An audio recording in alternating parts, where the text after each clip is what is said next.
So, good evening and welcome. Welcome, everyone who are joining us once again on Zoom and Facebook Live, locally and globally, to Naveda's 80 is the New 50 webinar panel discussion number 29. I am Veena Dansingani, founder, director, and alopecia hair loss specialist of Naveda Integral Wellness Center in Hong Kong, which is the first value based integral wellness center offering a transformative health experience to its clients in Hong Kong and all around the world. Since the beginning of January 2021, Naveda has taken an initiative to educate people on happy, healthy, active, and purposeful living by running a campaign called 80 is the New 50, and we have been having a panel discussion every Thursday at the same time consistently. Since the month of July, we have taken the initiative to educate people about the Indian medicinal plants and how they contribute to our health and well being. Naveda has invited experts and scholars to share their knowledge and insights on this subject, as Naveda is committed and dedicated to bring the ancient Indian wisdom to the global platform, and we at Naveda have a full range of therapeutic Indian herbs in the form of food supplements which can address various different types of health concerns related to hair, skin, eye, heart, digestive, reproductive, joint health, and more. As a science of life and the world's oldest medical system, Ayurveda has a holistic approach to health and disease that focuses on preserving and promoting good health and preventing disease through healthy lifestyle practices. These practices, as we have learned from our past discussions, include consumption of fresh, minimally processed foods, the use of rasayans that eradicate aging and disease, sophisticated detoxification practices, and regular consumption of adaptogenic herbs that enhance the body's capacity to maintain balance in the midst of a variety of stressors. Ayurveda's use of medicinal and culinary herbs draws upon India's incredible biodiversity with a variety that is unsurpassed by any medical system. Yet, of all herbs used, none has a status comparable to tulsi or holy basil, which is the topic of our discussion today. Tulsi, known as the holy basil, known to also many as a queen of herbs and the exler of life. So today, Naveda would like to welcome our guest to our panel discussion. We have Dr. Ravindra Mamgain, and Dr. Pratibha Mamgain, I'm sorry, that's the way I pronounce it, who is the BAMS in Ayurveda from Lucknow University. They have a post-graduation MD and PhD in Ayurvedic medicine from the Institution of Medical Science, Banaras Hindu University, Varanasi. Welcome, welcome to the wonderful couple. I understand that both of you share the same qualifications and the same experience. That's amazing.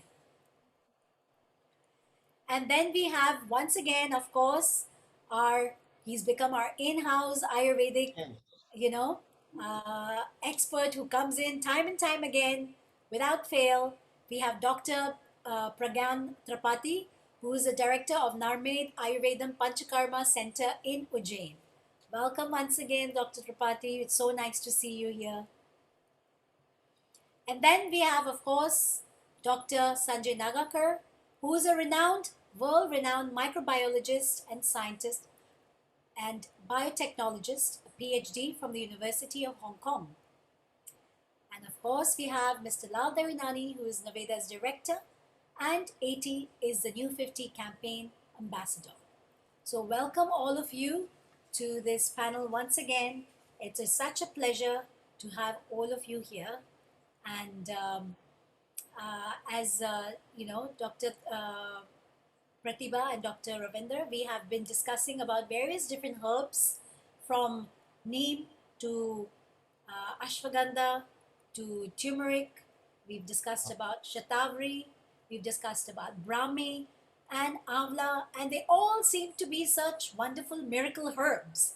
So today we are discussing tulsi, and looks like and it sounds like again another miracle herb. So please do shed some light with the audience about Tulsi and the benefits. And then, of course, we will carry the discussion as it goes. So, Dr.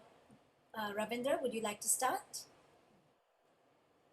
Rightly, as you said, the queen of the herbs and elixir of the life. So really, if we talk about the tulsi, because there are so many herbs which are very popular, but if you talk about the tulsi especially, everyone know it. In every Indian house, everybody, most of the people, they have planted tulsi.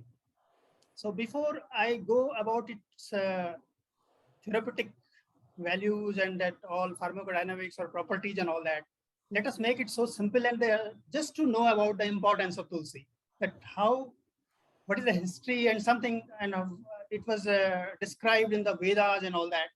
You see, if you see even in the Athara Veda, it is especially written that if some disease has been gone deep into the tissues like the skin and then your muscles and the bones, it is mentioned there. If you are using tulsi, whatever the medications you are using, it will certainly going to help. So just showing its importance. If we think, because in our Indian mythology, in our culture, if something is very important in our life, so it is always connected to our day-to-day life, our having some religious values and all that. So that's why people, everyone can plant this plant, everyone can keep this plant in the house. So tulsi, if there is a mythological history about the tulsi, which is very interesting, I just want to share with you all. When there is the churning of the sea, so the gods and the devils, they are churning the sea, and after that 14 valuable things came out. The colors which is full of the nectar came out, and the god became very happy and overwhelmed, and because of that they have tears in their eyes, and it is written that the drop of the tears turned into the tulsi. So why all these things has been described like this, to show the importance of tulsi, that we need to adopt it in our day-to-day life. And tulsi is such a plant, not only in our Indian culture. If you see, even in the West, if you have heard about the Greek, there is some churches, they were also planting this plant, Tulsi. And there was the Saint Basil. Usually on his birthday, the people were offering the leaves of the Tulsi. And then so many ladies are collecting that and taking it back to their homes. So that's why it's all called Holy Basil. So, but in our culture also, a lot of importance has been given. This is Vishnu Priyano. This is favorite of the Lord Vishnu. It is also called Arogya Lakshmi. The names are given like that. If you see the synonyms of Tulsi, they are also because given according to the nature of this plant. So like we say Tulsi, which literally means it is incomparable. If you compare with the other medicinal plants, there is no comparison. And that what literally means Tulsi. It is called Surasa, means the rasa, the taste, the juice of the tulsi having so much values, and it is offered to God and all that. So that's why it is called Surasa. It is called Gramya because in every one house we have planted these trees. Sulabha, easily it can be available in every house. It is called Bahumanjari, like the pumpet, like that. The appearance is like that. It is called Bhutagni, Jantugna, means which literally means it has a property, what we can say, in the modern terminology, we can say antibacterial or antiviral, those kind of properties. So there are so many these kinds of words has been given, and it is so deeply in our culture, and every house we are using it. So there are so many therapeutic values. The commonest one, which the people, everyone is knowing about it. So people are using it for the respiratory problems, different kind of allergies. So if somebody have like sinusitis, somebody have a common cold, somebody have a cough, any disease related to the chest. So these are the commonest, everyone knows about it. And in every house, in day-to-day life, people are using it. But there are so many other therapeutic benefits of Tulsi, which we'll be further discussing. So should I continue or you will pass on to someone else? Wonderful, wonderful. Yes. Uh, Dr. Pratibha, would you like to add on to anything of what Dr. Ravindra has said? We can't hear you. Yeah. So people who are joining this workshop might be interested in the properties of Tulsi. Mhm. So there is a description in the Bhav Prakash, and if we talk about it, they say it is Katuka, Tikta. So it's about the taste of Tulsi. It has pungent taste. It has bitter taste. It is Hridya. It is very good for the heart. And if we talk about the potency, what kind of properties it has, it is Ushnavirya, means it is hot in nature. So people who are using it, it produces a kind of heat in the body. And that's how it is helping to the respiratory system. Uh, it has, it increases pitta. So as you know, we divide the constitution in 7, and the Vat, Pitta, Kapha are the neurohumors, which should be balanced. So Tulsi increases Pitta. So in many diseases where Vat and Kapha is more and we want a balance, then we can use Tulsi because it will enhance Pitta. Also, if we come to the digestive system, it has very good digestive properties. Also, it increases appetite.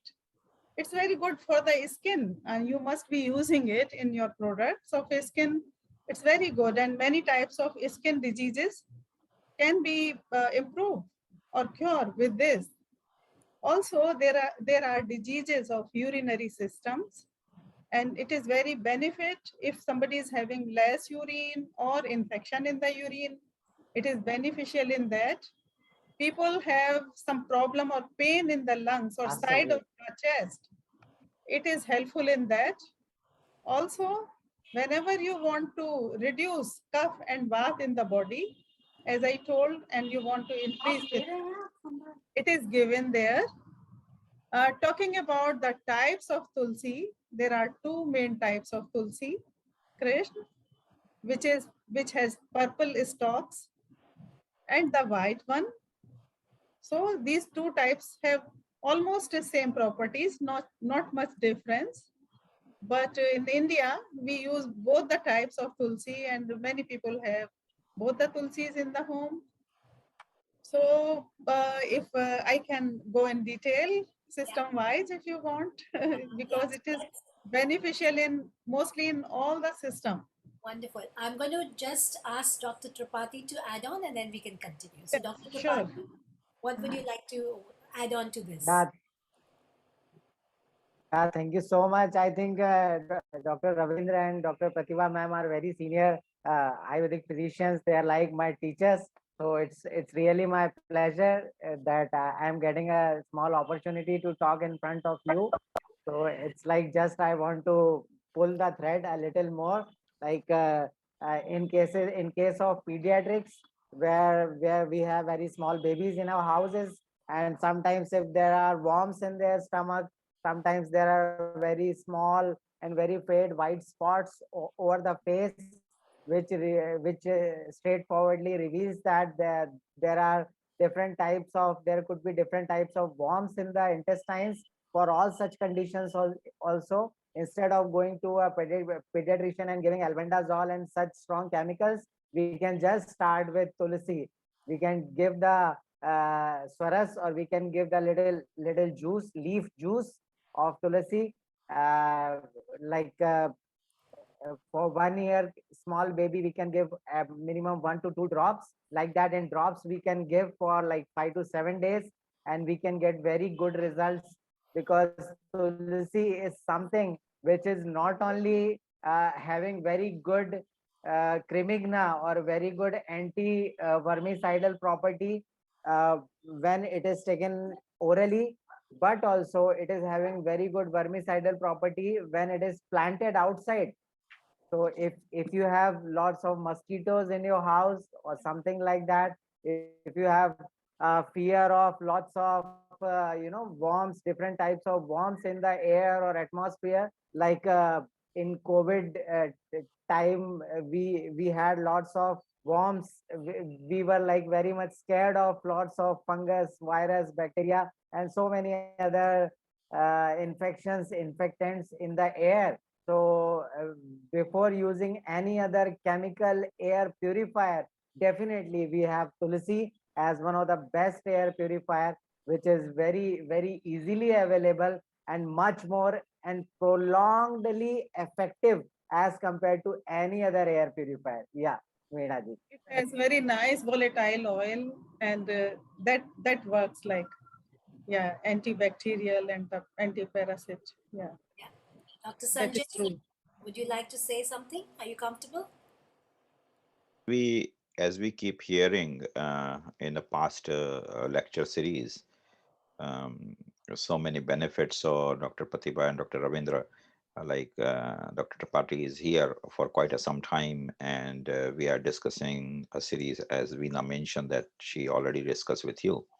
So we are talking one by one different Indian medicinal herbal plant. So I'm a biotechnologist, or so I like just work on the molecule side, the pure molecule side. So I always explain people like, okay, science cannot be a history. If science is science, it has to be progressive. That's everyone has to understand. And this is the only critique, a constructive critique I have for Ayurveda. Ayurveda is a literature which is written like, okay, 5,000, 8,000, 10,000, doesn't matter wherever it is there. We can say, I always say people, you take it as a zero. And then whatever we are learning, now Ayurveda should evolve and to complement with the today's knowledge. 5,000 years back, it was the smartness of the people, which I call it observation science. Like say in today's world, we have a ecology, or we have like certain, ecology is one of the subject, which is basically observation based science, right? There's no experimental science, observation based. So you do the observation, and then, so like say for example, animal conservation, tiger conservation. So the people, those who are working on tiger conservation, for example, right, they observe the behavior of the tiger, and based on the observation, they come some certain interpretation, right? So that's how like Ayurveda was established. Like people like find out so many herbs and apply the herbs and see the benefit and see how the benefit is going. So there is observation. So I always say like Ayurveda is observation based science, because that time we didn't have a tool and anything. It is like effectiveness and it works and like that. And based on that, literature was created. But today, if we only talk about that Ayurveda and reject all the advancement of today's thing, right? Like as Veena mentioned that you are like from BHU, like the BHU has itself is a very good biotechnology department. And biotechnology is nothing, it's not a different science. It's a tool. It's a tool like to explore the herbs. It is a tool to explore the biology, basically, right? So what we are doing, whether it is a traditional Chinese medicinal herbs or Indian medicinal herbs or any herbs, we are using the biotechnology principle to find out what are the molecules inside. So now our question is very simple. Like if Tulsi is so wonderful, the question we ask why it is so wonderful, what it is inside. So we go very deep inside. And fortunately, like I'm from Hong Kong University, that because in the university funding is very important. So if you have a very high technology, good instrument and everything, you can do the good research. So when I travel to India, I hardly find very few chemists or chemical PhD, those who have a PhD in the chemical chemistry are expert of NMR. And unless anyone who is expert on NMR cannot really design the molecule or understand molecule very well. So these are certain things like people are lacking. So this is the advantage we get in the global platform. So like if we remain humble, then we can learn a lot. That is my first principle. The moment we say like we know everything, that's where we like get out of the loop. So that's what my search is. And I told all my scientist friend in India, like, okay, how many specialists of NMR we have in India? If we don't have a specialist of NMR in India, okay, it is very difficult to design the new molecule. It is very difficult to really structure the molecule to like put the isomers and effectiveness and all that. It's a very specialized science within the chemistry, right? So that's what we are fortunate that in our team we have a world expert of NMR and all those. So immediately what happened, like we extract the molecule, we send to them. So it's an interdisciplinary kind of research. So everyone work in their area and their particular things, and they come up very quickly. Therefore, when we started this research in 1992 in Hong Kong U, doesn't matter it's Ayurveda or like TCM or any herbs, right? We quickly developed the database very fast about the uh, uh, active molecule, which really works. So now what we are doing, which is interesting part of like which Ayurveda should adopt, and I work with Ayush also and time to time suggest them. What should be the next step? The next step is that, okay, we all know about, like say today we are talking about holy basil, Tulsi. We all know about it. You guys like wonderful, everything.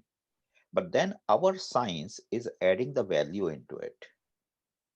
If your information reject our science, then Ayurveda will never reach to the place where TCM will reach, where the other people who are adopting the new science. Then we have to again fight back again, because it's a global scenario, right? So what China has adopted, they said, okay, we have a same history like traditional Chinese medicine, but we want to learn it from the modern science point of view. So it's a database. Like for example, like we have a genes and genetics. Like we always ask, like we don't know, like in my seminar, I always ask like human nature, and this is I'm repeating again and taking some opportunity. The things we see is not a magic for us, but the things we don't see is a magic for us. My philosophy, my scientific understanding is different. The things we see is the most important magic in the world. And what is the magic right now? We are seeing we all have two eyes. We have taken granted that we have two eyes, one nose, 2 ears, and all those kind of things. But don't you think this is the magic?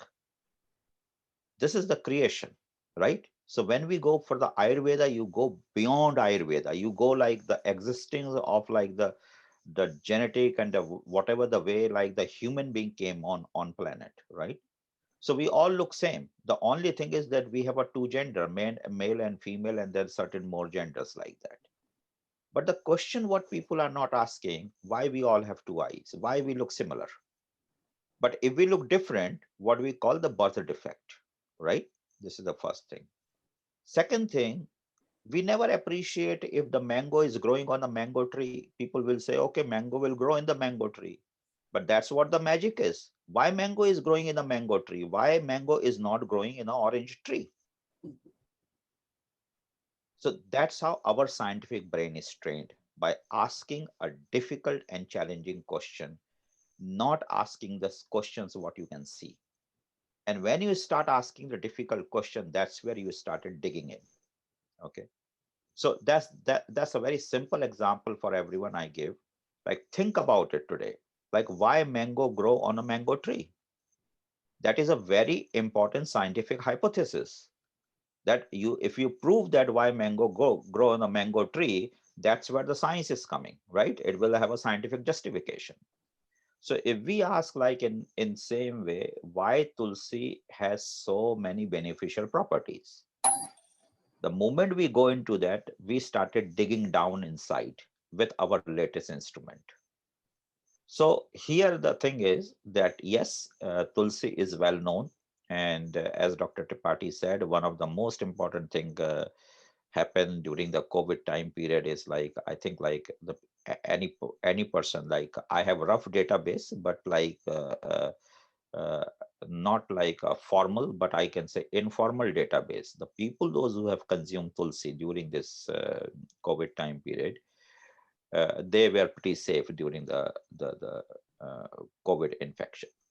The second important thing I want to share, I travel many places in India where people are doing tulsi farming. Okay. And one of the place, very famous place, no, Ajamgarh, right? And Ajamgarh is very well known for the tulsi farming and the villages nearby. And what is this very surprising data for Ajamgarh, the nearby the villages, that even the history, like I have 100 years of data, 150 years of data, that not even a single person till today diagnosed with any kind of respiratory or any other illnesses. That is very like that's where my inclination towards tulsi became very like I worship tulsi, like that's why everyone worship, but that's what my story why I got so much inclined about tulsi, because when I visited all these villages, like I'm giving you one example of this like the particular area of Ajamgarh, but there are anywhere people are doing tulsi farming, there's no record of people with any kind of respiratory illnesses for years, not even a single case. That is very like a miracle. So now you can put certain light, like it's not only eating tulsi, but maybe the whole atmosphere where the tulsis are growing must be something like it's so powerful that it has an immense effect. Like so, yes, like I'm a very big fan of tulsi with my research and otherwise my field trips, talking to people, observing people, and I'm so happy that we are talking. And actually, Dr. Ravindra, the way you started, I want to hear you more. Like it was like really great because you gave like a such a new word, because that's what we want to know. Like we want to know like for a like okay, today my job is I talk about scientific perspective, but our audience is like layman audience, and they like and a lot of audience like all around the world, and they want to really know like this something what you are actually talking about, like different names and like why and all those kind of things. So please take up from here. Thank you. Yes, I mean, very interestingly shared that there are different types. I mean, there are different names of tulsi or different types of tulsi. Even I've Yes. seen this Rama tulsi, Krishna tulsi.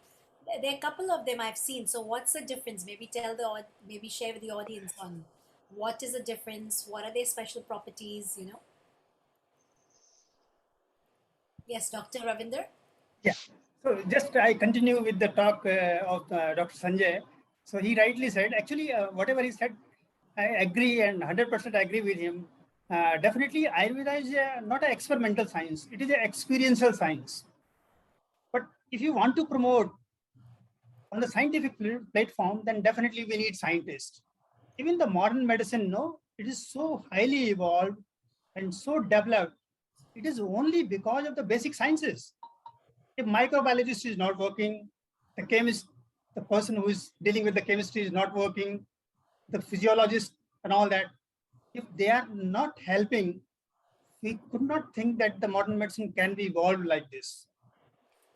I think this is one of the things that the Ayurveda have not taken the help, or people may not be on either side, may not be so open to cooperate with each other to validate Dr. to Ravindra, verify the thing. I just wanted to add so you can say much better because this is a Okay. very important point you are saying. And this is my request, like you take this to the Indian community, like Dr. Pratibha, Dr. Tripathi, all of you. I just want to give you this information. Yeah. If Ayurveda do not do that, we will get lost in the game, in the global game. Why? Because China, the traditional Chinese medicine, TCM has take up that line. Okay. So inside China, they are competing with the modern medicine. And you won't believe like there is a very high possibility that in 5 years, 10 years time period, modern medicine will be replaced by the traditional Chinese medicine because they are doing in that particular line. So yes, this is very, very important. And I think it's a responsibility for you guys to take up this particular topic into India that yes, we have to like, okay, we stay Ayurveda as it is our fundamental science. Like we have this Tata Institute of Fundamental Research.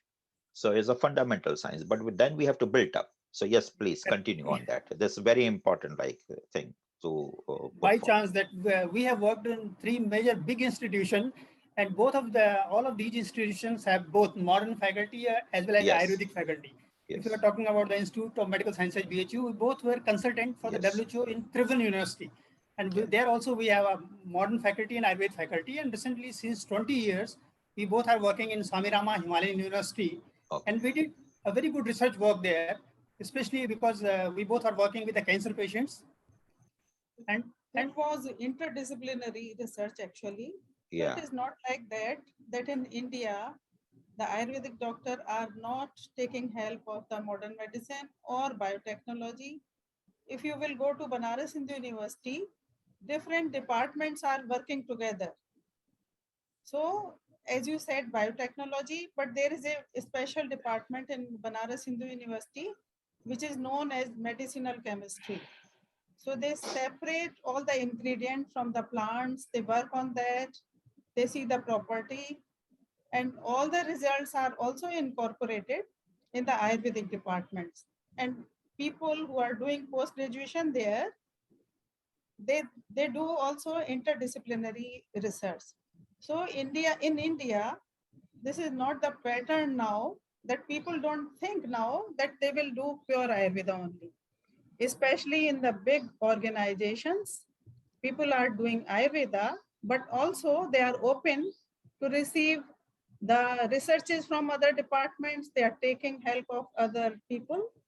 So it's not like whatever was written many years ago, only we are working on that line. and the Department of Ayush, no, the Department of Ayush is also, because they are also funding for the interdisciplinary research. But you are correct, as you said, may not be having scientists, may not be working up to that level, that they should See, come see with some what very happened. Like positive. it's a Yeah. very good debate here. Like let's continue this for 5 minutes. Like I'm from Jabalpur, okay, and then I did my master from National Institute of Oceanography, Goa. And then when I came abroad, so when I was in India, I thought like, okay, I know I'm a pretty like top bracket kind of thing. And IO is like getting admission in an IO is a prestigious thing. Like there was only 2 seats among like all over India, and I was one of them. And means all the examination you have like CAT, this, that, GMAT, whatever you do, and if you secure like a top 10 listing in India, you will find everything. But honestly, that is why I use the word humble.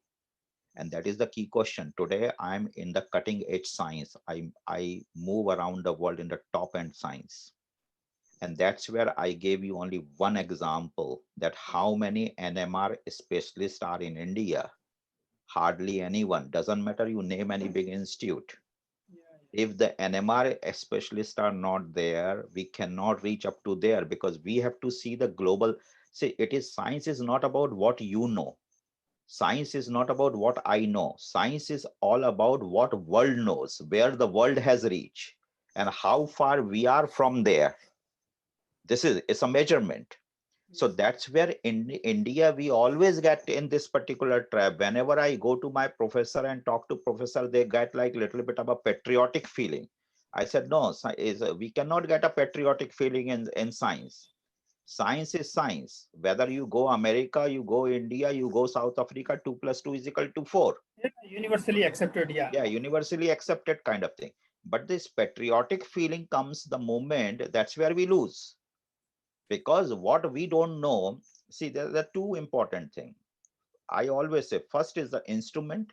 Like one example, like since your guys are doing, you can tell very clearly that when your department got a conductive plasma, I can guarantee you not less more than like if your university is very advanced, at least 10 years. Our India, he keep running the atomic absorption spectrophotometer for so many years, AAS, where the world has reached to conductive plasma so many times back. So we are always running 20, 30 years back from the world in terms of the instrumentation. Second, the literature availability. If you don't have a literature, you don't know what work is going on in the world. So how rich your library is, the funding of the library. That is why you see, like recently, one of the modernization is taking place of modernizing the library, so the scientists can read, so they can come out from this illusion that we know everything. Because maybe that work been done, like see someone like those who are working on the Amazon rainforest, they may have done work on ashwagandha and everything and sitting with their literature. Because it's not like South American cannot work on ashwagandha, or Australian cannot work on ashwagandha, or American cannot work ashwagandha. They must have done 30 years back than us and then finish it. Yeah, That is why this point I want to raise, like in India, I always have seen this patriotic and emotional. Are wo US has done patent to turmeric. yeah, correct. Why? Because you Indians, we were sitting and doing nothing, and they have done research and they find out molecules and everything. So it's a science. It doesn't matter where it belongs. The first whoever published the science, patent will go to that person. That's the point. So what we, because I also work with Ayush, I'm the advisor to Ayush basically. Yeah. So our job is there is a committee called International Visionary Committee. The role of the International Visionary Committee is to advise government of India or the state government that where you are in terms of the global comparison, right? So that's what we have to understand. So in India, what happened? We always become patriotic. So that is why the coming back to the point, if we have to reach very high, we have to be humble and accept that, okay, no, if we have to really go very far, we have to work hard and we have to bring the world expertise into us without feeling like egoistic and all that. That's number one. Number two is, I always give this example, and this is my very famous example. When Dr. Abdul Kalam became president, everyone started praising him. Okay. And then, like, okay, this is our India and all this. In America, every university has 100 Abdul Kalam. They must have like 10,000 Abdul Kalams. We need a number. We cannot make a one celebrity as a science. So that's what it is now coming to. That in America, in rest of the world, every university are having a cutting edge biotechnology research on Ayurveda. In India, still we can count the numbers. That's what we should not do. So you have to understand. So that is why when I jump into, sorry, like, because this is very important for people to know. Yeah, So we cannot, India is so big and we cannot say like BHU has this research, that has no. Every university must have a compulsory part of Ayurveda, traditional medicinal things on cutting edge in things. And they should create this infrastructure. So I think the scientific infrastructure is very important. And India should come out from this old fashioned kind of things like few celebrity, big national labs. And then everyone is like try to go into that lab, and then rest of the India is like normally getting like a no. Even the remotest of Indian institute, like say Tripathi ji, you are sitting in Ujjain. My very good friend and a guru, Professor Akhilesh Pandey, is now the vice chancellor of Vikram University, and you won't believe, he joined 2-3 months back, and today I was reading his article, like he launched 115 new courses because he moved among us. So he has those vision, right? So the idea is like, okay, BHU is very famous, no doubt about it, right? Delhi is very famous, Bangalore is very famous, right? But what about Ujjain? What about Ratlam? What about some small Mangalore? When we put all this kind of thing, suddenly you know what is going to happen. Now this is very important. What Indian, like I'm taking this opportunity for helping because 3 Indians doctors are sitting, so this will help you. International scientific journals, more literature published on international journals, more foreign scientists will pay attention to that. Yeah. Okay, is we don't have a publication. We don't have a publication. And if we don't have a publication, so the attention of the foreign scholar is not that much. So if the attention is not there, the collaboration is not there. See, that is why engineering science, computer science has excelled very fast because of the international collaboration, right? So in Ayurveda, I think you guys should take a lead, and it's a very good, and especially the background what I heard from Veena and read little bit about you before coming to the background both of you have is a very good opportunity with your qualification. Take a lead, and to establish some kind of like a very quick international collaboration, not only with the big universities, but going to the remote area like Ujjain or like our Jabalpur, we have a Gwalior.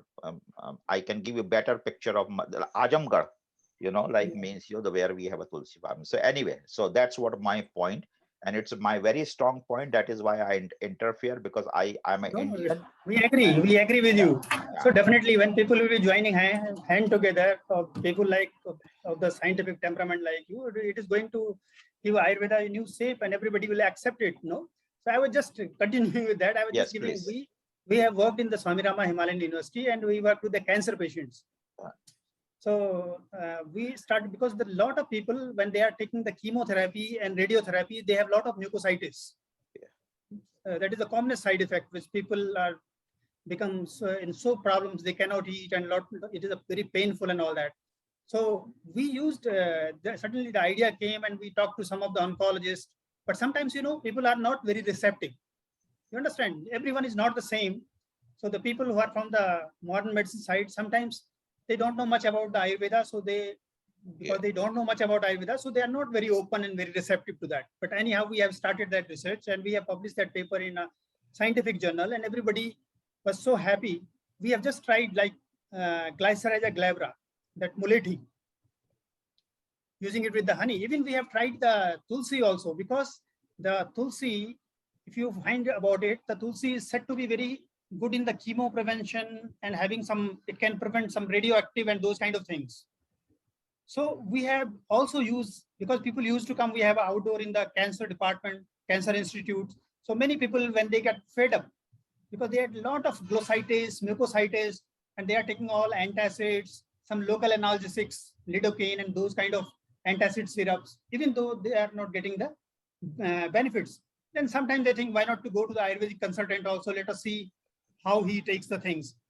And we have given this Glycyrrhiza glabra, that is mulethi, what we call licorice. And even we have tried the tulsi also. So we have get a lot of benefits. People were really, they were so happy. They're saying, okay, this is in our house also, we can easily use it. They are getting benefit. The question is this, until and unless, as you said, we have not the proper documentation and multiple papers on those by the different centers, so then definitely people are going to accept it. So we need that built a database. Yeah, database. So then people will accept it. So we need that interdisciplinary research. And wherever we are like in the institute, we have tried for that. Now, as far as your experience, because we are practicing since more than 30 years, so there are some of the people who have a very strong belief in Ayurveda. They just come. They don't visit to allopathic doctor. They just come because they love Ayurveda. They believe in Ayurveda. But definitely there's a certain group of people, certain group of patients, when they become fed up, they are not getting the optimum benefits, or the doctor has been fed up from his patients. Then the doctor also told, you can consult someone else. Because multiple times, if he's complaining and complaining, sir, I'm not getting benefit, then what they have to do, they have to say, you can see some Ayurvedic physician. So in those circumstances also, so as far as the non-communicable diseases are concerned, definitely we can do a lot by means of the herbs.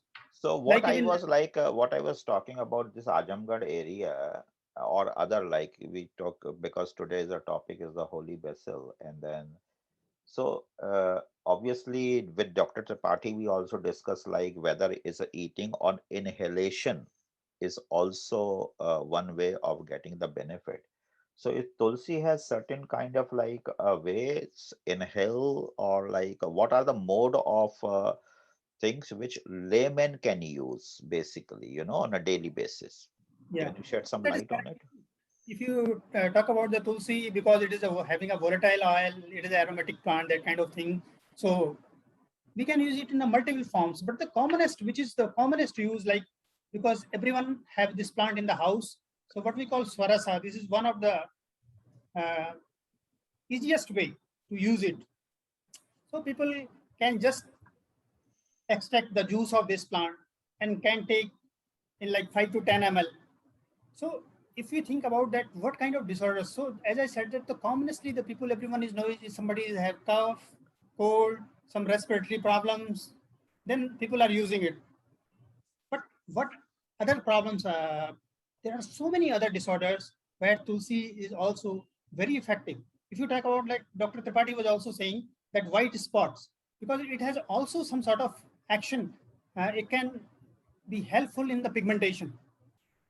Even in the leukoderma, if you are combining the white spot or vitiligo, if you are combining with some other skin, which is the common herbs used for that, if you are combining with Tulsi, we can get a good benefit. Many people can just make a fine paste of it. You can just press the basil leaves and make a paste of it. We can apply it locally also. So people suffering from different kind of dermatitis, you can just take simply like eczema and all that. It can be locally applied. Sometimes the people, as Mr. Sanjay was asking, whether it can be used for inhalation. So like for you, for example, if you will put some tulsi leaves in the water and will boil this water and inhale the steam. So this steam which will have this tulsi leaves will be very beneficial for your present condition because it is very good for the nose, throat, even the sinuses. So that is common. Yeah, we were using that for the patients. so because of that volatile oil, no? Yeah, correct. You want to say something? Yeah. We visit in India these days we are looking a lot of like Tulsi Arak. Correct. Yeah. So what is that? Mr. Tripathi would like to say something on Tulsi Arak. Sure. Yeah, definitely. Tulsi Ark is like it's like a hot cake in India nowadays. Like during right from the time of COVID, everybody is very much fond of Tulsi Ark because it contains volatile oil of Tulsi, some amount of volatile oil of Tulsi, and rest is sometimes coconut oil or any other oil base. They are tail sometimes as a oil base they are using. So definitely Tulsi Ark is a volatile extract from the leaves, basically from the leaves of tulsi. As tulsi is such a wonderful plant that in market when we are going, then they are selling tulsi leaves separately, tulsi roots separately, tulsi seeds separately, and in Ayurvedic texts also we have a very much elaborated, very well elaborated and very well differentiated the effects of various parts of tulsi for various organs and various different conditions.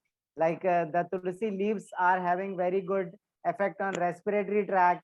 The same way tulsi seeds are uh, very highly aphrodisiac. Yeah, apart from the very costly like shilajit and all kakarkara and all those very costly things which are sometimes such herbs and such medicines are highly controversial also, but tulsi seeds being so simple and one of the best energy booster. Yeah, and uh, as Veena ji is working so much on health, so Ayurveda strongly believes that if something is giving a very good strength to your bones, definitely it is going to give a good nourishment for your hairs So definitely tulsi seeds are going to be very helpful for a good bone health, a complete energy boosting for all the important organs of your body, and likewise it goes. Yeah. So, Interesting. Dr. Adding something that Dr. Tripathi has rightly said, you see, nobody is using it for aphrodisiac, but he said correctly that the seeds, they are said to be very good aphrodisiac, and especially if you are using it with the ashwagandha, with the Withania somnifera, you can get a very good results of that. And if you see, there are so many other properties, even in the ladies also. If some ladies have something like we used to call it in the Ayurveda, pradar. So some vaginal Leukorrhea, discharges, all that. leukorrhea and all that. So if you are using it with the rice, after cooking the rice, and you can take the fluid of that, what we call usually in mand, you can mix the tulsi swaras, the juice extract of that, and it can be very beneficial in that. And especially tulsi also uncommonest, but I'm saying how the people are, because they are not the commonest use, respiratory system and all that, they are the commonest using for those kind of purposes. But tulsi for the skin is a wonderful herb. Like you said, for the alopecia, if you are using with the amlaki, Juice of the amlaki rasayan, amlaki juice, the Embolica officinalis, no, if you are taking the extract of that and mixing it with the tulsi, and then you can just sieve it through the fine cloth, and then you can apply over the hairs, over the scalp. It is very good for the alopecia, for blackening of the hairs and all that. So these are the so many uses which we can use for this purpose. As far as for the digestive system, it can increase your appetite. So we used to call it as deepen. Then it is good for the digestion also. It is good, said to be anuloman. It basically, if somebody have a bloating and flatulence and all those kind of things, it also helps in that. There are so many uses. Even for cataract also, it is said that if somebody is using very regularly tulsi leaves every day in the morning, you can prevent the cataract. Even if someone have a pain in the ears, it is advised to have some tulsi drops. Oh, okay. So many things are coming in the market in a different forms, but there are multiple uses of this. Yeah, so this is a very interesting thing, because like in India, we see in the market these days. In fact, I remember immediately when you say I have seen the tulsi ear drops Yeah. recently in the market. So So I many think essential, like this may be the correct. different preparations, Yeah. right? So many essential oils, no, they are now full of in the market, all these. So people are using it. So, and it is also good for the arthritis and all that. And as a rejuvenative also, if everyone is using tulsi 4 to 5 leaves every day, just as a routine in the morning, empty stomach, certainly it is going to boost up your immunity and all that. That's why a lot of people in the COVID were using also tulsi. And the So- Ayush Kara, which is advised by the Ministry of Ayush, also contains tulsi into that. Tulsi. Yeah. So I have very interesting question, because this is like our latest observation last 4 or 5 years in India. When you go to any kind of like Ayurveda or herbal trade fair or any kind of thing, suddenly 80% of the stuff is from Tulsi. Rest 20% is other stuff. So is any revolution is going on in India, or suddenly something is like suddenly people realize that the Tulsi is so important? So like everyone, like really everyone is into Tulsi.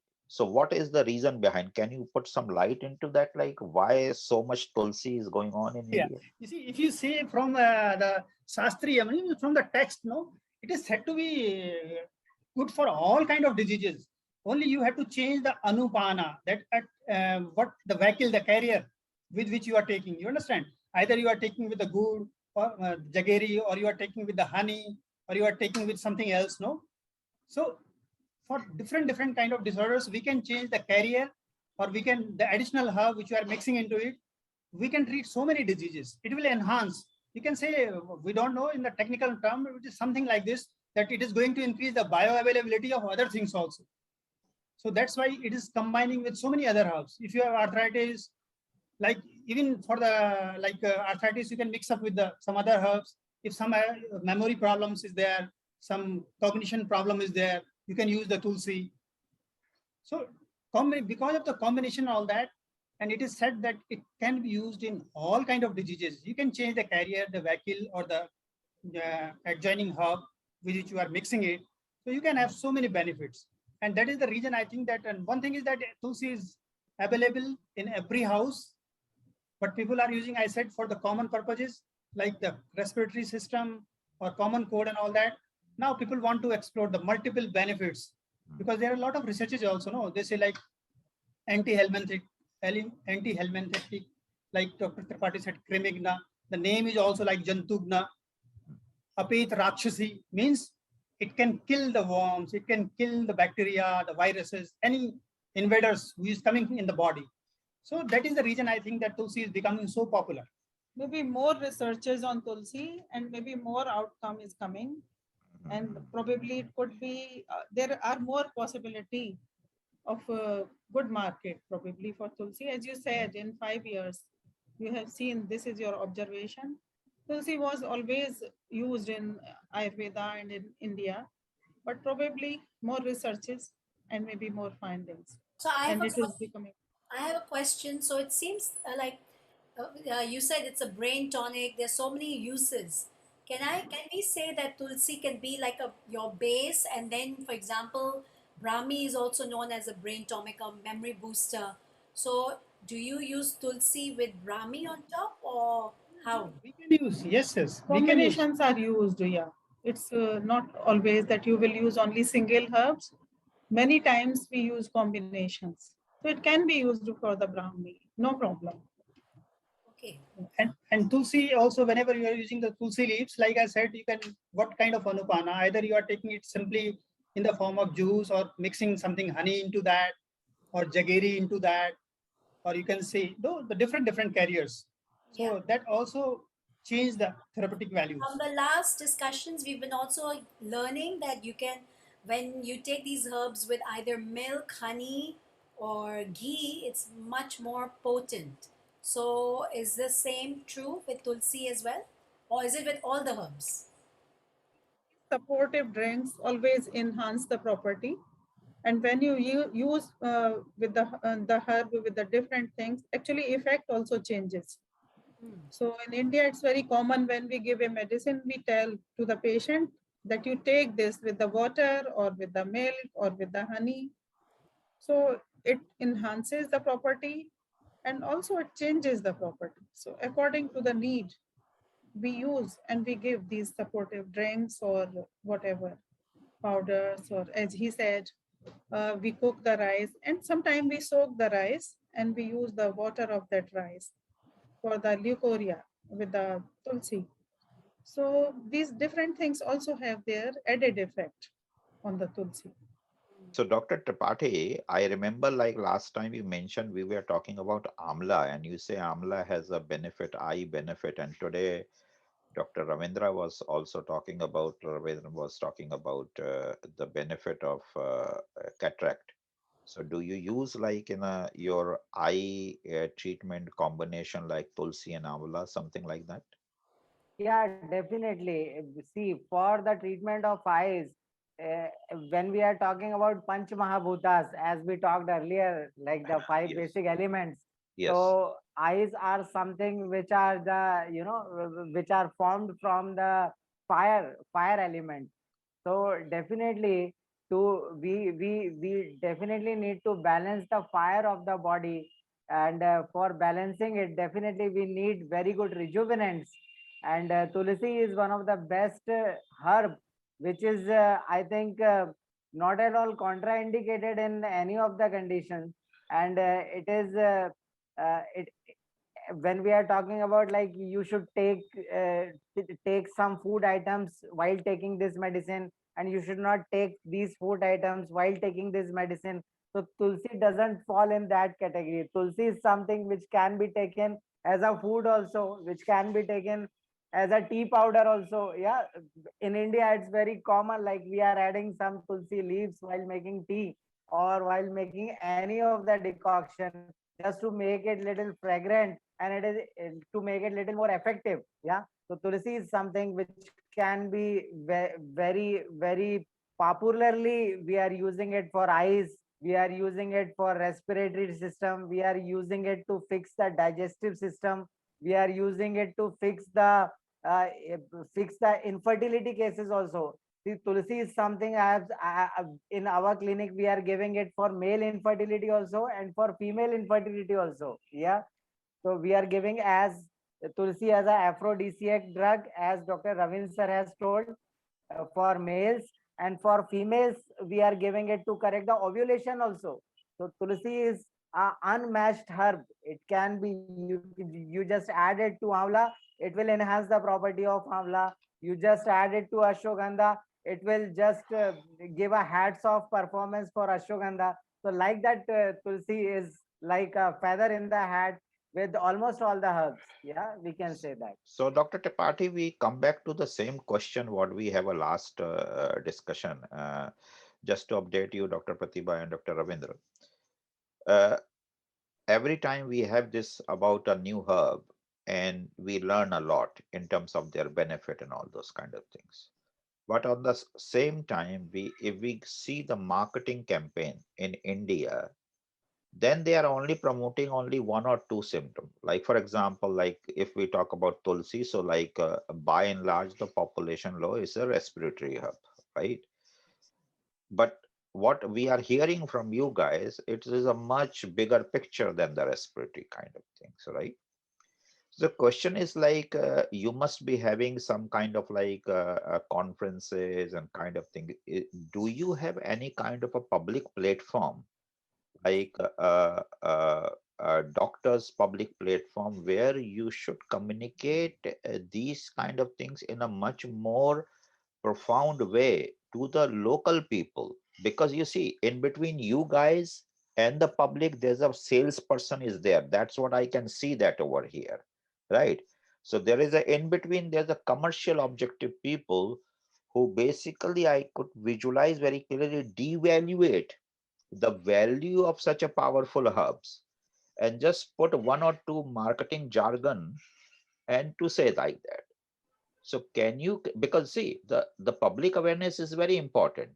And what I believe that what we are hearing in last 5 6 seminars over or this webinar over here is such a beautiful thing, and it must be it must reach to a larger amount of the audience. And I think like it's so do you, yeah, so the question is like, do you have any platform like that where you interact with the people directly?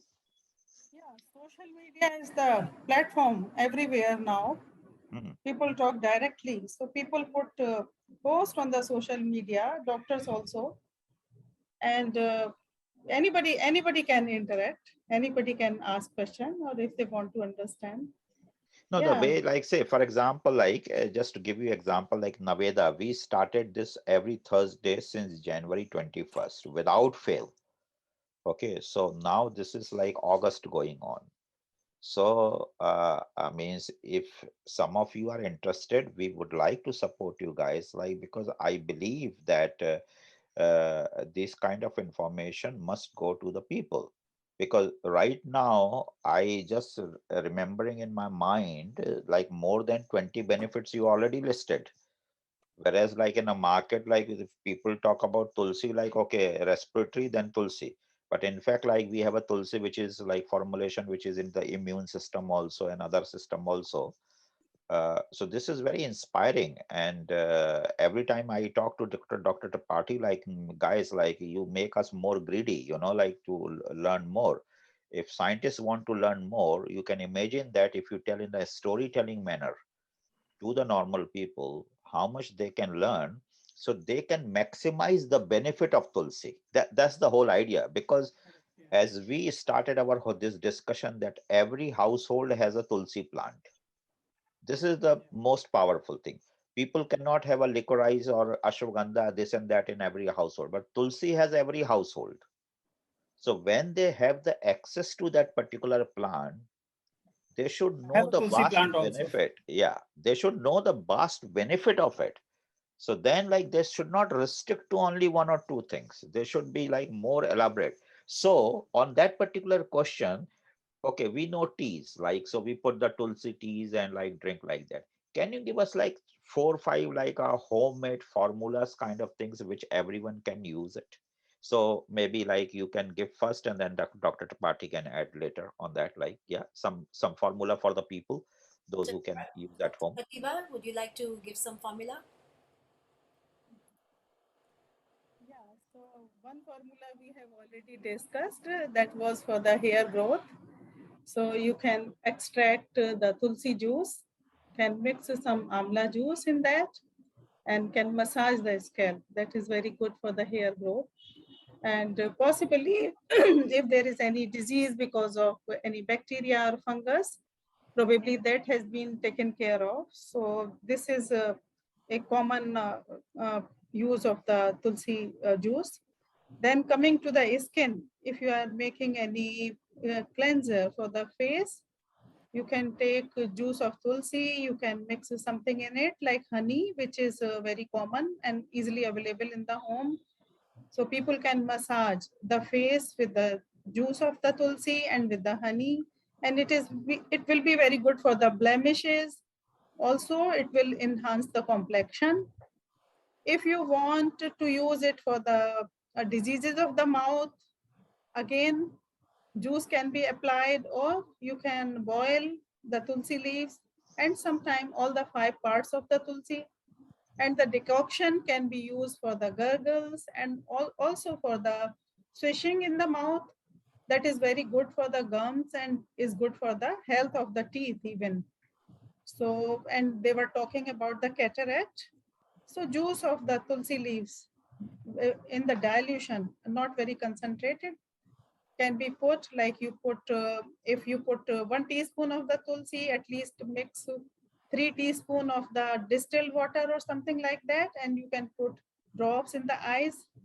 That is not only good for the cataract, but other minor infections of the eyes will also be improved and benefited. Coming to the throat again, as you are going down, you know that it is best for the respiratory system. And in India, we use tulsi in so many things. But always for the respiratory system, it is the medicine number 1. So if there is any problem in the throat or in the lungs, tulsi is very commonly used mixing with the ginger juice. So this is very common, as he is asking Mr. Sanjay, that how can we use it for the respiratory system. There is a very common recipe. We mix some honey, we mix some ginger juice and some tulsi leaf juice. If you like, you can put some black pepper also, powder of black pepper, very little, because ginger juice is also very strong in taste, and that people lick, and it is very good for the if the throat is not good. And then there are more things you can use it with your if the digestion is not good, you can use it. The juice of the tulsi is enough for that. For the liver, it is good. As Dr. Tripathi also told, it is very good vermicidal. And those people who had treatment for the cancer, again, they can use even the juice of the tulsi. So these are some simple recipes. I think that other people will like to add something on this. Yes, thank you so much, Dr. Tripathi. Would you like to add on to this? Yeah, I think Pratibha ma'am has given enough formulations, but as I've been asked, so I'll try to add one or two. See, for most of the people who are old age guys, like the young as Mr. Lal, definitely sometimes people are having prostate problems. Yeah, there will be frequent micturition. They have to go for urination quite frequently. When they are going for micturition, it is not coming out properly. Sometimes it is coming very viscous. So for all such urinary problems, we can use tulsi seeds. Yeah, we can just boil tulsi seeds with milk, and that will make milk very viscous. So we have to drink it immediately. If you allow the milk to cool down after boiling the tulsi seeds, definitely it will become viscous. Yeah, so that much viscosity enhancing capacity it is having. So tulsi seeds are can be used as a very good aphrodisiac tea. It should be boiled with milk, and for very good for prostate problems and urinary disorders. And for females, if I want to put a line for male, tea for male with tulsi and female with tulsi, then definitely for males I recommend tulsi. uh, could be tulsi seeds or tulsi leaves along with clove clove. And for females, we always recommend to add a little of china rose petals along with tulsi petals, and also cardamom. Little cardamom should be added. Yeah, thank you. I'm gonna use today. Yeah, sure. Male and female, you said it is because it was the formulation was different because of.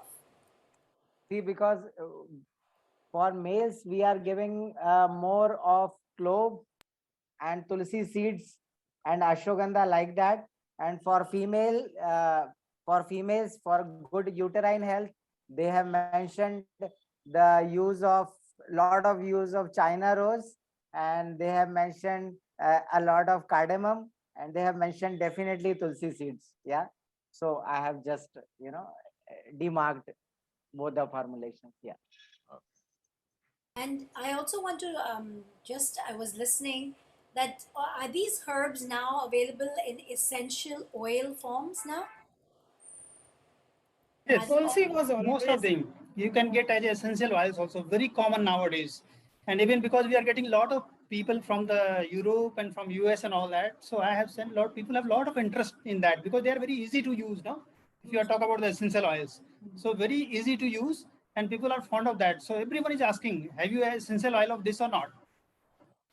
So So I think, yeah, and that is the business strategy. Like people are making more and more essential oils now. No, so it's more available now in essential more oil. available yes, now. yes. Yeah, yeah. Even in Just to Rishikesh, it is not a big Many city. many good companies are making essential oils of yeah, many of the herbs. just to add for Veena, maybe you are not aware of a holy basil essential oil, one of the most common oldest essential oil ever used. Mm. Okay, so whenever we have the international list of essential oil, holy basil essential oil is top of them. Mm. Like so Yeah, it's I mean, it's I've it's heard of always that. there. I've heard of that, but I'm just wondering whether amla essential oil, ashwagandha. Essential oil, no, Yeah, No, because no, actually, no, no, no, no, you no, no. cannot make You essential oil cannot. from You cannot. amla. Yeah, So, Yeah, so it doesn't have that much volatile oil. yeah. yeah. So you make essential oil from only those herbs which has the volatile oil volatile. Yeah. mostly. Yeah, Yeah. yeah. And Minaji, Yeah, one thing this I is sorry, this is very interesting questions you raise here. Like, so yeah, so Dr. Pratibha what said, the property of the plant is very important. Okay, so different plant has a different property. So essential oils are only made from the aromatic volatile plant properties. So because the thing is that like it is like a highly concentrated, right? So then like you always mix this essential oil with the base oil, and then you use like for different kind of applications. So all like like okay, so aromatherapy is very big in the international market, yeah, very big. Yeah, and this is the basic principle of the aromatherapy. Like you use like the essential oil, very few drops, and then mix with the proper base oil. And in fact, like in my formulation, I use like I tried certain like so almond base oil is like very common, but I use neem as well. So if you use a neem based oil with other essential oil, that works very well. I tested it really worked very well. Otherwise, like sesame oil and the almond oil are the two common base oil, and which is coming. Now, since we are all Indians over here, I want to share something with you, which again, like you have to take care in India. Most of this essential oil and base oil is exported from India only. Is going to Europe, and then from Europe and America and everywhere going rest of the world as made in Europe and made they never say like made in India, you know. So that's how like certain past gaps in what you say, like a marketing procedure. And I always say, like, most of 80% of the essential oils are come from the warm tropical countries. So this is the thing, like I always educate people, like, means Europe is cold country, like America is a cold, like is a temperate country, and temperate country cannot give so many volatile plant. So, and these are, so this is the funny thing in the international market. The temperate countries are dominating on aromatic oils, right? Whereas like it's all come from the tropical thing. So recently, like I think like I mentioned, or I don't remember that, we recently put a plant in India, like means not recently, 10 years, or like the low temperature CO2 extraction. So previously, like there's a steam distillation, but there's a new technology is called low temperature CO2 extraction. The plant cost is usually but high, but you can get the oils in a very pure form. Now these are the techniques which we are using in spices. So the future of the spices is not putting like the turmeric or cinnamon like that. You just put a one drop of like a ginger or one drop of garlic, and then you get the whole full benefit of it. So yeah, many things commercially is going to change, and India is very much ahead of that. Like, so more than a Vina, like aromatic oil, the India has picked up on spices very much. So I don't know whether we get, India must be very expensive, and people, like, it's a culture. So it's as you said, like doctors cannot accept the new things very quickly. So Indian kitchen, the ladies will not replace the drop with the masalas, right? Actually, as you But are saying that drop will have all the properties of the masala, that is also not true, because in the spice it is not the volatile or oil only. There are other things also which are also beneficial. So using that in whole form, using a spice in whole form cannot be compared with the oil only. Oil is only one part. Also, it will be very expensive and will be difficult for the common people. If you now will you think you that come you come to my point now. So you basically now answer my question, which I was talking about NMR. This is the benefit of NMR. If you don't know the NMR, like otherwise, if you don't know the NMR, that's the answer. You think like you extract only one molecule or two molecule. But if you know the NMR, you can get the full spectrum of everything what you get into the raw material. You if it is basically, necessary, if it is necessary, no, we have, I there have, I have my own unit. So I'm just talking to you practically, like what we do, because there's a unit near Delhi. So that is why I mentioned the low temperature CO2 extraction is a new technology, and it's basically copy and paste, right? By removing all the fertilizers and everything, like you can just take as it is, everything like that. And actually, you see, it's a business. So raw material is not very expensive. By the time it reached to Europe and America, they add so much dollar value into it. Okay. I just wanted to give you very simple example. Mr. Lal, Veena and I, we are sitting in Hong Kong. We have certain supermarket here. And if you go into that supermarket, one mango will cost you more than sometimes 300 Indian rupees or 500 or even 1000 rupees. Watermelon, you won't believe, we have a place called City Super here, is a grocery shop. There are like $3,000 one tarbooj, means 30,000 rupees का तरबूज है. तो वो 30,000 का नहीं है, वो profit, they make a profit like that. Okay, so they buy in a low cost from India. Now Indian farmers or Indian manufacturers are learning that, wow, you get so much profit outside. So they are also increasing their kind of thing. So that is why this all this you जो ये किसान आंदोलन जो आप देख रहे हो, वो सब धीरे धीरे सबको को सीख समझ में आ रहा है, सीख रहे हैं, and they are thinking like, wow, everyone is earning and we are not earning. So You have correctly said, yeah, yeah. yeah, so raw material cost is not that much. It's actually the extraction doesn't cost very much. By the time it goes the packaging and things and comes, it become very high. I want to give you very simple example. Like in Naveda, we have a full range of very beautiful products, like which is actually coming from Madhya Pradesh. It's a very close to place called Orchha, Jhansi, a place called Babai. So we have a full range of the product. It's organic wellness. It's a different kind of single herb, multiple herb formulations. If you do that in India, it will not cost you more than like 20 rupees, 25 rupees, something like that, or 10 rupees kind of thing. But when it go to the export market, that 20 rupees become 2000 rupees.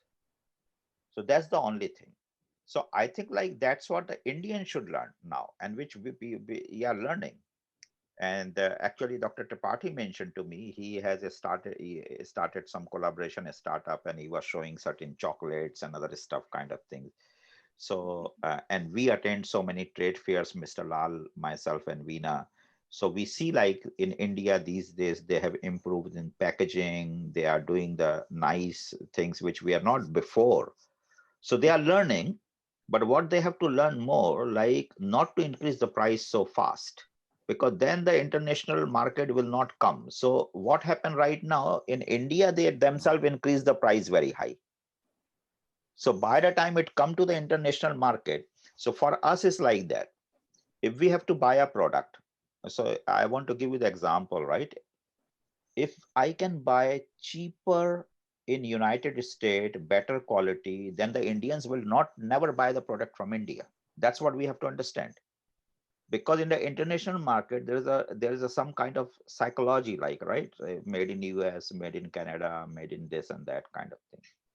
So this is the one thing which can be done with the farmer collaboration.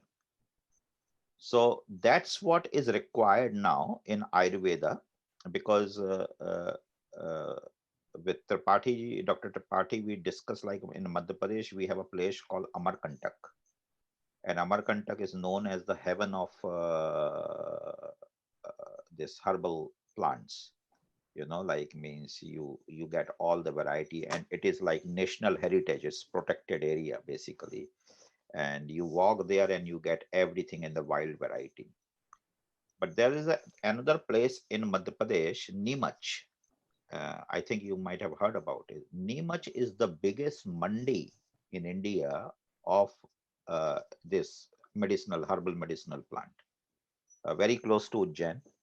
Um, I heard that they are doing very well, and they are planning to open one more somewhere near Ratlam, but both. So I don't know how MP has taken a lead. It's very interesting to know. When we talk about Ayurveda, so like foreign people know, like, okay, go to Haridwar, go to Banaras, go to here, go to Kerala. But when it come to the herbal plants, then MP somehow done a very good job. Like Tripathi ji, would you like to add something on that particular line? Yeah, definitely. See, even in Ayurvedic, classical Ayurvedic literatures also, when let's talk about Ashwagandha, when they talk about Ashwagandha, they have mentioned many Nighantus, like the later on books also have mentioned that Nagori Ashwagandha is one of the best to be used, because Nagori Ashwagandha is something in which when we powder it, there won't be any, any waste products left out. So it's like a very fine powder. Which like after making it powder, the ashwagandha powder of the ashwagandha, nothing is left behind.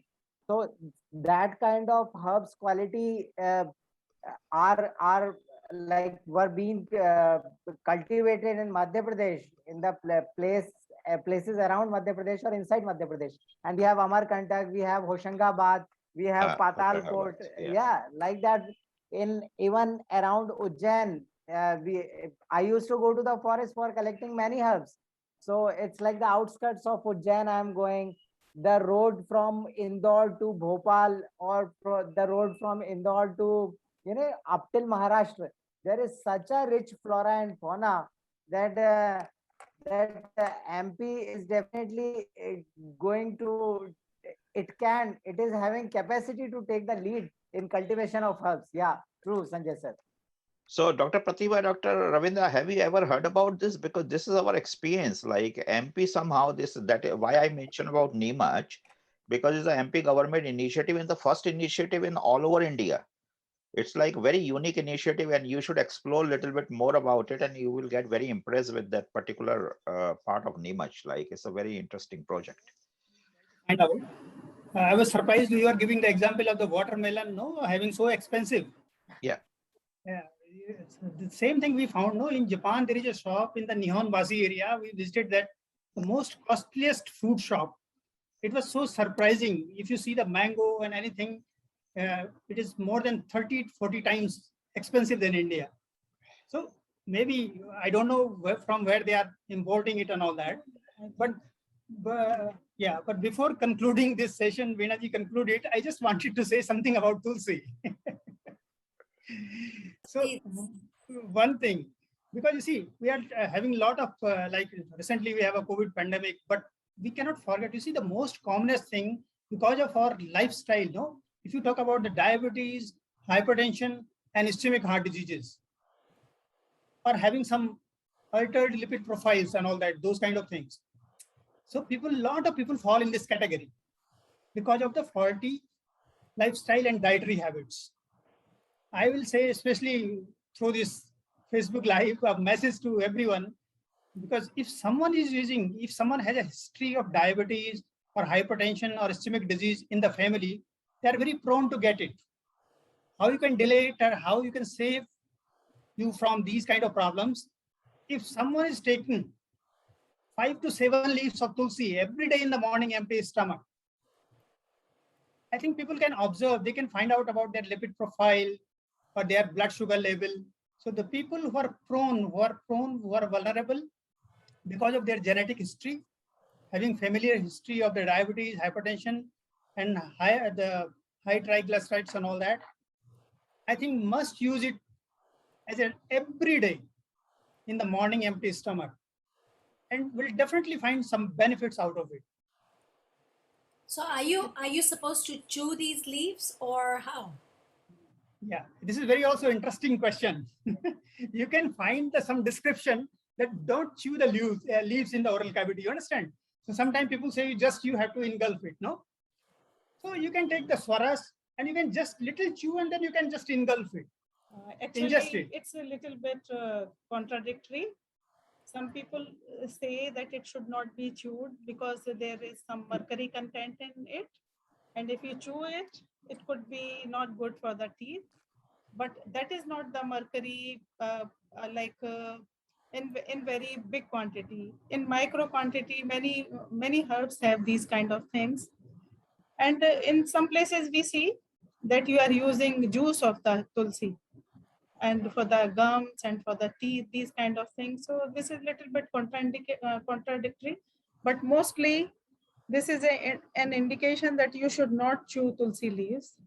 You can take this with water and you can just engulf it. And the effect of the tulsi leaf will come from inside your body. Wonderful. So thank you so much. I mean, it's already 10:30. I am sure there's lots more to learn, and this can be an on and ongoing conversation and discussion. It is 10:30 Hong Kong time, 8 p.m. your time. Thank you so much for your insights, your knowledge. I would definitely like to. Mr. Lal has been waiting here, listening, learning, and we always allow him to sing us a beautiful song or bhajan because that's what he really, really, truly enjoys doing. I just want to say that India should start marketing and advertising about the Ayurveda. See, like what other nations are doing, advertising, marketing. India should also start. So I just came to know we are going to discuss about Tulsi. Had I known before, I would have sang a full song, but also we have no time. So on Tulsi something. मैं तुलसी तेरे आंगन की,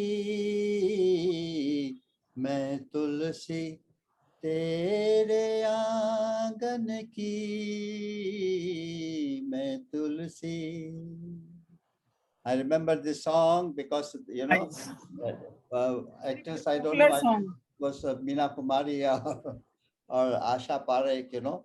Tulsi was there, and their Angan Kian was singing on that song, you know. They all have become old, but you are still young. But it was one of the popular songs, I remember.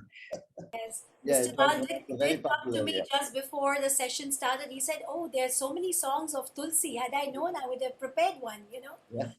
So, So next time, I hope you will join again. So next time we'll sing more songs. Yeah. yes. Thank Any you. last words from anybody, Dr. Sanjay or Dr. Tripathi? Any last words before we No, close? it's just a thank, like so nice to meet Dr. Pratibha, Dr. Ravindra here. And every week we are learning a lot, and this interaction we are finding more and more useful. Thank Dr. Tripathi. Dr. Tripathi actually took a proactive role in that. And it is always very important when someone take a proactive role, and then more and more people keep joining.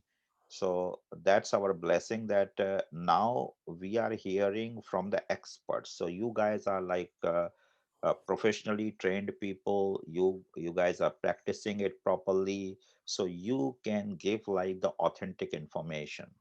So this was one of our major challenge. We are always willing to find a people, those who have a professional background, those who have a formal training, and they are into that things for years and years. So then they can share in a more authentic manner, rather than someone has done a 1 month diploma, 2 month diploma, 6 month diploma, right?